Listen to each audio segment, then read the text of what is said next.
सात्संग जी धन निरंकार जी। सात्संग जी, आज हमारे विचार का विषय है भक्ति। सात्संग जी, भक्ति सभी लोग करते हैं और आध्यात्मिक क्षेत्र में भक्ति को महत्वपूर्ण स्थान मिला है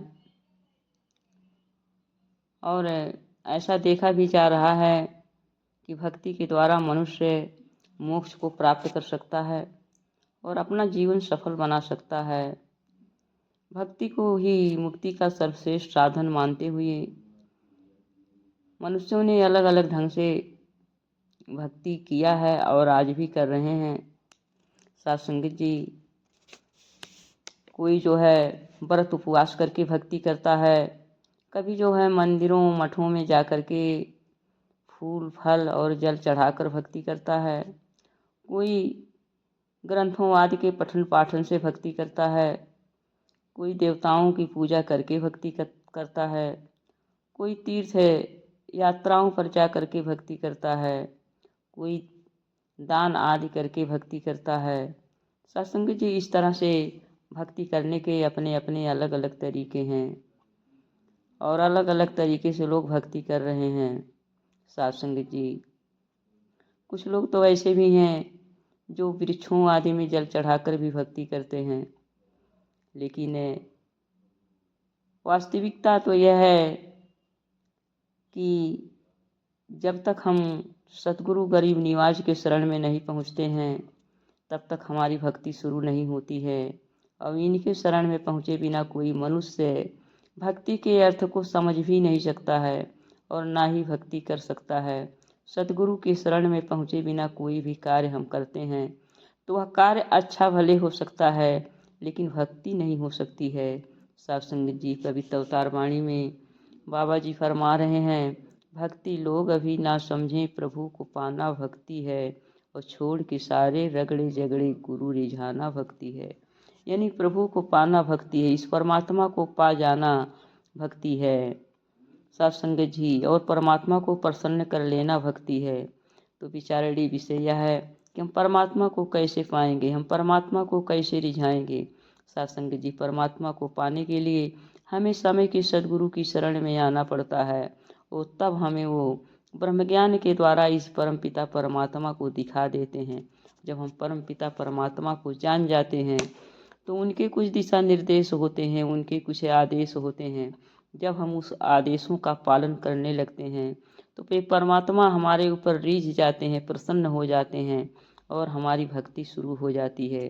सत्संग जी, सदगुरु की शरण में पहुँचने का अर्थ भी सदगुरु के दर्शन करना नहीं है। सदगुरु के सीमित शरीर के दर्शन करने को सदगुरु के दर्शन करना नहीं कहा जाता है।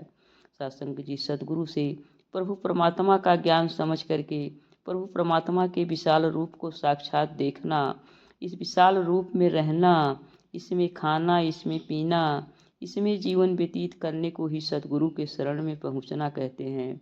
सत्संग जी, इसके लिए भी पवित्र अवतार वाणी में बाबा जी कह रहे हैं, तेरे अंदर खाए पिए तेरे अंदर डेरा हो, गंगा के जल जैसा निर्मल ना तेरा ना मेरा हो। सत्संग जी, हमेशा इस परमात्मा को अंग संग समझते हुए हमेशा बल्कि ये समझें कि हम परमात्मा के ही अंदर हैं और परमात्मा के अंदर अपने को एहसास करते हुए संसार में रहते हुए भी संसार से कोई लेना देना ना हो। सत्संग जी, सतगुरु की शरण में आने का अर्थ है विशाल परमात्मा को अंग संग देख कर विशाल बनना है, सीमा अथवा संकीर्णता को छोड़ना है। सतगुरु की शरण में आने का अर्थ निरंकार प्रभु परमात्मा को सारे संसार का कर्ता मानकर और सारे प्राणियों को स्वयं को कठपुतली मानकर अहंकार, निंदा, चुगली, बैर, विरोध को छोड़ना है। सभी के अंदर प्रभु परमात्मा को देखकर सबसे प्यार करना है। सतगुरु की शरण में आने का अर्थ यह भी है कि कण कण में प्रभु को देखकर संबंध जोड़ना है, अर्थात ये परमात्मा जो है कण कण में विराजमान है, सभी को प्रभु का ही रूप समझना है। ये भी मानना है कि हम शरीर नहीं हैं, हम रूप नहीं हैं, हम क्या हैं, एक आत्मा है, शुद्ध बुद्ध आत्मा है। आत्मा क्या है, निराकार का अंश है। जब आत्मा निराकार का अंश है तो हम भी निराकार ही हैं। इस प्रकार संसार में सारी प्रकृति का रूप जो दिखाई पड़ रहा है ये सब झूठ है, मिथ्या है। सत्य क्या है, केवल ब्रह्म ही सत्य है। ब्रह्म सत्यम जगत मिथ्या। मैं ही ब्रह्म हूँ, सब कुछ ब्रह्म है, कण कण में ब्रह्म है, इसके अतिरिक्त और कुछ भी नहीं है। इस प्रकार कण कण में अपनत्व की झलक देखना ही सतगुरु की शरण में आना होता है। साथ संगत जी, जिधर देखता हूँ उधर तू ही तू है, कि हर शय में जलवा तेरा हूबहू है। साथ संगत जी, इस तरह से हम परमात्मा के रूप को देखते हुए परमात्मा में हो जाएं, तभी समझिए हमारी भक्ति हो रही है। साथ संगत जी, यह स्थिति तब बनती है जब मनुष्य प्रकृति के हर कण को, हर रूप को अपना समझकर हर मनुष्य से प्यार करने लगता है। वह सीमित रूप से निकल करके विशाल बन जाता है। मनुष्य अहम की स्थिति से निकलकर सर्वत्र का भला मांगने की स्थिति में पहुंच जाता है। अहम की स्थिति में मनुष्य सब कुछ अपने लिए सोचता है, परंतु जब विशालता आ जाती है तो अपने लिए नहीं, सबके लिए सोचता है, सबके भले की कामना करता है। अहम की स्थिति में हर कर्म जो है संकीर्ण होते हैं, निम्न होते हैं, स्वार्थी होता है, इसमें काम वासना होती है, क्रोध होता है, मोह होता है। लेकिन साथ संगत जी, जब हमारा दृष्टिकोण बदल जाता है और जो होता है विशालता से हम जुड़ जाते हैं, तब जो है हमारे हर कार्य जो है सबके भले के लिए होता है। वहाँ पर स्वार्थ नहीं होता है, त्याग की भावना होती है, लोभ नहीं होता है, परोपकार होता है, सेवा में अहंकार नहीं होता है, प्रीति प्यार नम्रता सत्कार होता है। साथ संगत जी, इस प्रकार मनुष्य का हर कार्य विशाल हो जाता है, हर कार्य में विशालता आ जाती है। किसी कार्य में सीमित लक्ष्य नहीं होता है, सीमा नहीं होता है, स्वार्थ नहीं होता है। ऐसे मनुष्य का हर कार्य भक्ति बन जाता है और मनुष्य संत बन जाता है। साथ संगत जी, ऐसे मनुष्य की दृष्टि से भिन्नता ही समाप्त हो जाती है, समता का भाव आ जाता है, वह एक हो जाता है, एकत्व की भावना आ जाती है और सबके लिए नेक जैसे कार्य करता है। उसमें निरंकारी संसारी, बड़ा छोटा ऊंचा नीचा का भेदभाव नहीं होता है। सत्संग जी, वह केवल निरंकारियों से ही प्रेम नहीं करता है, निरंकारियों का ही सत्कार नहीं करता है, बल्कि उसके सामने जो भी आते हैं सबसे प्रेम करता है, सबका सत्कार करता है। ऐसी अवस्था में पहुंचकर मनुष्य के हर कार्य को कर्म न कहा करके भक्ति कहा जाता है।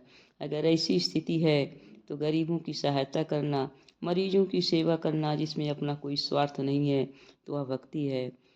यदि ऐसी सर्वत्र वाली स्थिति है तो साथ संगत जी, कोई भी कार्य जो है भक्ति बन जाता है।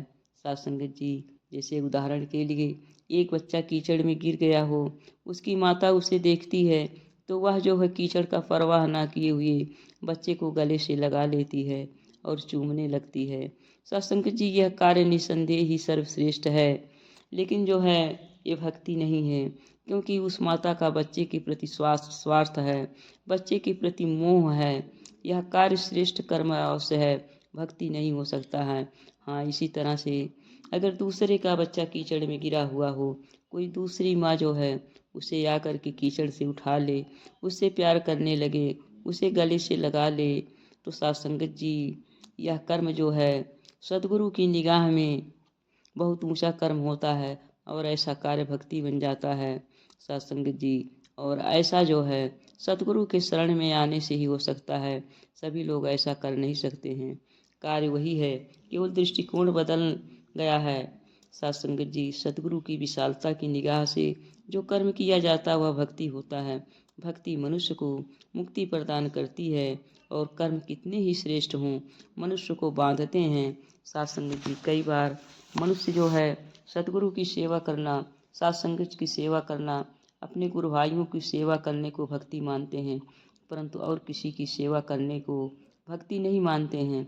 लेकिन साथ संगत जी, ऐसा नहीं होता है।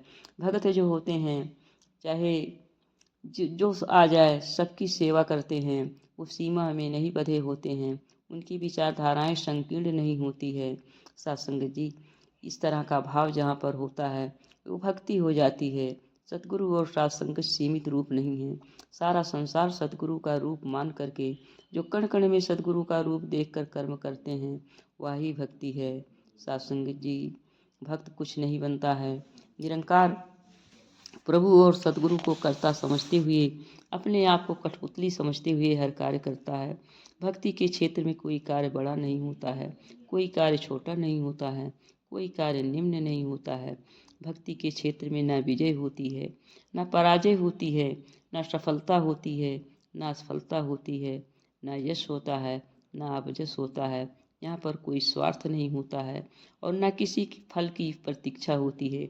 इसलिए कहा जाता है भक्ति का अर्थ भी ब्रह्मज्ञानी समझता है और भक्ति कर भी ब्रह्मज्ञानी ही सकता है। तो आइए साथ संगत जी, हम सभी ब्रह्मज्ञानी हैं तो भक्ति के अर्थ को समझते भी हैं। आइए सतगुरु माँ से अरदास करें कि माँ जैसा तू चाहती हो उसी तरह से हम भक्ति करते चले जाएं। प्रेम से कहना धन निरंकार जी।